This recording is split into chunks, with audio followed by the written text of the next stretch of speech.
तो आज की इस वीडियो में हम लोग पढ़ेंगे कि जो हमारे पास मैग्नेटिक फील्ड है वो कंडक्टर के अराउंड कैसे एग्जिस्ट करती है। सबसे पहले फिर मैं स्टार्ट करता हूँ स्ट्रेट कंडक्टर के साथ। तो अगर सपोज करो मेरे पास ये एक स्ट्रेट कंडक्टर है, ठीक है, तो इसके अराउंड जो फील्ड होगी, सबसे पहली बात करंट की डायरेक्शन जो है वो अपवर्ड है। मैं यहाँ लिख देता हूँ, करंट जो है हमारे पास अपवर्ड डायरेक्शन में है। इसके अराउंड जो फील्ड होगी वो कंसेंट्रिक सर्कल्स में प्रेजेंट होगी, ठीक है। ये हमारे पास फील्ड ड्रॉ की है मैंने कंसेंट्रिक सर्कल्स में। अब हमें कैसे पता चलता है कि जो फील्ड होगी वो कंसेंट्रिक सर्कल्स में होगी? इसके लिए ना हमारे पास एक रूल है जिसका नाम है right hand thumb rule. Right hand thumb rule के अकॉर्डिंग अपने थंब को हम लोग क्या करते हैं, करंट की डायरेक्शन में पॉइंट करते हैं, और जो हमारी फिंगर का कर्ल होता है, मैं यहाँ लिख देता हूँ, कर्ल ऑफ फिंगर, वो हमें मैग्नेटिक फील्ड की डायरेक्शन बताएगा। जैसे इसकी डायग्रामेटिक रिप्रेजेंटेशन यहाँ कर रखी है। तो बेसिकली है क्या हमारे पास, जैसे कि डायग्राम में दिख रहा है, जो करंट था वो अपवर्ड डायरेक्शन में था, मैंने थंब को अपवर्ड डायरेक्शन में पॉइंट किया, और फिर जो ये मेरे पास फिंगर का कर्ल है, ये जो फिंगर का कर्ल है मेरे पास, ये मुझे क्या बता रहा है, अपना मैग्नेटिक फील्ड की डायरेक्शन बता रहा है। अब मैग्नेटिक फील्ड की जो डायरेक्शन है वो फिंगर के अकॉर्डिंग कैसे आ रही है, एंटी क्लॉकवाइज आ रही है। इस केस में कैसे आ रही है, एंटी क्लॉक वाइज आ रही है। वहीं पर अगर सपोज करो कंडक्टर में करंट होता नीचे की तरफ को, तो हम थंब को पॉइंट करते नीचे की तरफ को, और ये फिर ऐसे रोटेट होता, जो कर्ल है फिंगर का वो हमें बताएगा कि डायरेक्शन क्या होगी मैग्नेटिक फील्ड की। फिर से मैं एक बार बता देता हूँ। सपोज ये हमारे पास कंडक्टर है, अगर इसमें इलेक्ट्रिक करंट जो है वो अपवर्ड डायरेक्शन है, तो हमारे जो राइट हैंड का जो थंब है उसको करंट की डायरेक्शन में करो, और जो कर्ल है फिंगर का वो आपको डायरेक्शन बता देगा मैग्नेटिक फील्ड की। जैसे इसमें अपवर्ड था, अगर मैं ऐसे करूंगा तो मेरे एंड से ये एंटी क्लॉकवाइज आ रही है। अगर वहीं पर करंट की डायरेक्शन डाउनवर्ड होती तो आप थंब को डाउन पॉइंट करते, और फिर कर्ल होता फिंगर का, वो आपको बताता डायरेक्शन ऑफ मैग्नेटिक फील्ड, जो कि कहाँ आती है। अब इस टाइम में क्लॉकवाइज आ रही है हमारे पास, तो हम लोग डायरेक्शन को निकाल सकते हैं। जैसे ये मैंने अभी करंट बनाया इस कंडक्टर में, तो इसमें जो डायरेक्शन आएगी मैग्नेटिक फील्ड की वो आ रही है क्लॉकवाइज। तो ये फील्ड आ रही है हमारे पास, मैं यहाँ लिख देता हूँ, क्लॉकवाइज आ रही है हमारे पास। अब जो ये राइट हैंड थंब रूल है ये इंपॉर्टेंट है अगर हमें कंडक्टर के अराउंड फील्ड को निकालना है। अब जो दूसरी चीज आती है हमारे पास वो ये है कि जो स्ट्रेंथ है, किसकी स्ट्रेंथ, मैं यहाँ लिख देता हूँ, जो स्ट्रेंथ है, किसकी स्ट्रेंथ, मैग्नेटिक फील्ड की, कंडक्टर के अराउंड। अराउंड स्ट्रेट कंडक्टर लिख रहा हूँ मैं यहाँ पे, अराउंड स्ट्रेट कंडक्टर, ये किन चीज़ों पे डिपेंड करती है। तो अगर मैं स्ट्रेंथ की बात करूं तो जो भी स्ट्रेंथ होगी मैग्नेटिक फील्ड की, जिसको मैं बी वेक्टर से डिनोट करता हूं, वेक्टर वो होते हैं जिनका मैग्नीट्यूड और डायरेक्शन दोनों के दोनों होते हैं। तो अगर जो स्ट्रेंथ है मेरे पास मैग्नेटिक फील्ड की करंट के डायरेक्टली प्रोपोर्शनल होगी, तो मैग्नेटिक फील्ड की स्ट्रेंथ डायरेक्टली प्रोपोर्शनल है amount of current passing through that conductor. दूसरी चीज जिसके ये प्रोपोर्शनल होगी वो है हमारे पास 1/r। 1/r का मतलब इनवर्सली प्रोपोर्शनल होगी इसके, यानी कि आप कंडक्टर से जितना दूर जाते रहोगे फील्ड जो होगी वो उतनी ही वीक होती रहेगी। जैसे ये मेरे पास कंडक्टर था, स्ट्रेट कंडक्टर, अगर कोई पॉइंट ए है वो यहाँ प्रेजेंट है और कोई पॉइंट बी है वो यहाँ प्रेजेंट है, तो ऑब्वियस ही बात है magnetic field at A is stronger than magnetic field at B. तो इस बात का ध्यान रखना है। तो हमारे पास स्ट्रेट कंडक्टर के अराउंड जो फील्ड होती है वो कंसेंट्रिक सर्कल में होती है, ठीक है, और जो फील्ड की स्ट्रेंथ है वो डायरेक्टली प्रोपोर्शनल होती है amount of current passing through that conductor, और इनवर्सली प्रोपोर्शनल होती है जो भी जितने भी हम डिस्टेंस पे हैं। अगर हम ज़्यादा डिस्टेंस पे हैं तो जो फील्ड होगी वो वीक होगी, अगर हम कम डिस्टेंस पे हैं तो फील्ड जो होगी वो स्ट्रांग होगी। तो ये तो था हमारे पास स्ट्रेट कंडक्टर की वजह से। जो नेक्स्ट चीज़ हम पढ़ेंगे वो हमारे पास है सर्कुलर कंडक्टर या फिर कॉइल की वजह से जो मैग्नेटिक फील्ड होती है उसके बारे में। अब हम magnetic field through circular current carrying loop के बारे में डिटेल में पढ़ते हैं। तो बेसिकली मैं एक प्लेन कंसीडर कर रहा हूँ, सपोज करो ये वो प्लेन है, और जो मेरा कंडक्टर है इस प्लेन पे एग्जिस्ट करता है। ये है मेरा कंडक्टर, ठीक है। अब मैं प्लेन को फुल ड्रॉ कर देता हूँ। इसके अराउंड जो मैग्नेटिक फील्ड होगी वो कैसे एग्जिस्ट करेगी, अब वो ध्यान से देखना। सबसे पहली चीज़ है करंट की डायरेक्शन। तो हमारे पास जो ये मेरी लूप की लेफ्ट हैंड साइड थी वहाँ पे मैंने करंट अपवर्ड लिया, ये करंट ऊपर जाएगा, दूसरी वाली साइड से जो कि डाउनवर्ड डायरेक्शन होगी, और ये हमारे पास टोटल करंट की डायरेक्शन है। अब मैं बात करता हूँ जो मेरी प्लेन से ऊपर का लूप है ना, उस लूप में जिस साइड करंट जो है अपवर्ड है, अगर मैं थंब को पॉइंट करूँगा राइट हैंड के, तो वो थंब जो है वो ऊपर पॉइंट करेगा, जो कर्ल होगा फिंगर का वो मुझे डायरेक्शन बताएगा मैग्नेटिक फील्ड की। तो जो मेरे लूप की लेफ्ट हैंड साइड है वहाँ पे अगर मैं डायरेक्शन देखूँ, मैं इसको ब्लू पेन से बना रहा हूँ, तो वो आएगी एंटी क्लॉकवाइज। तो एंटी क्लॉकवाइज डायरेक्शन आ रही है, और फिर से कंसेंट्रिक सर्कल्स आ रहे हैं। वहीं पर अगर मैं लूप के राइट हैंड साइड पे जाऊंगा तो जो करंट है वो डाउनवर्ड डायरेक्शन में है, और जो कर्ल होगा फिंगर का वो बता रहा है कि क्लॉकवाइज होगी मैग्नेटिक फील्ड। तो यहाँ पे भी मैं कंसेंट्रिक सर्कल में इसको ड्रॉ कर रहा हूँ।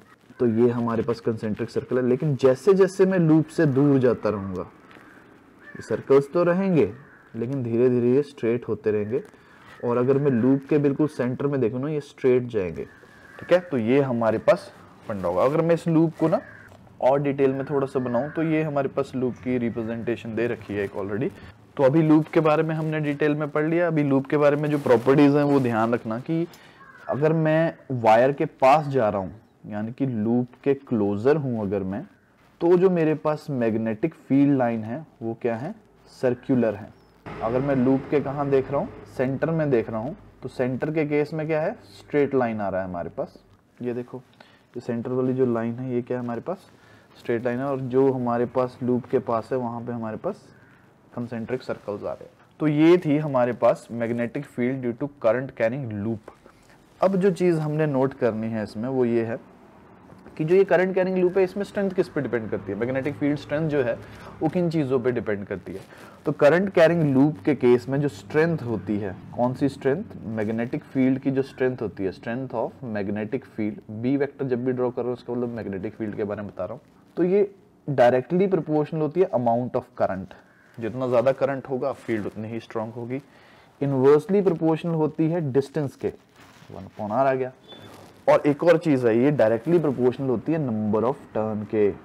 ठीक है, तो नंबर ऑफ टर्न, जितने ज्यादा लूप में टर्न्स होंगे ना उतनी ज्यादा तुम्हारे पास जो होगी वो फील्ड होगी। सपोज करो हमारे पास जो है ना 2 लूप है, मैं लूप बना देता हूँ यहाँ पे। तो मेरे पास एक लूप है ये, तो ये करंट हमारे पास रोटेट कर रहा है, ऑब्वियस ही बात है ये फील्ड लाइन आएंगी यहाँ से यहाँ पे, और इस साइड से आएंगी यहाँ पे। तो ये है हमारे पास। जो दूसरा लूप था उसमें टर्न्स ज़्यादा थे, ऐसा लगा लो, ये है लूप हमारा। कंसेंट्रिक सर्कल्स है पर मैं यहाँ ड्रॉ नहीं कर सकता इसलिए मैं ऐसा कर रहा हूँ।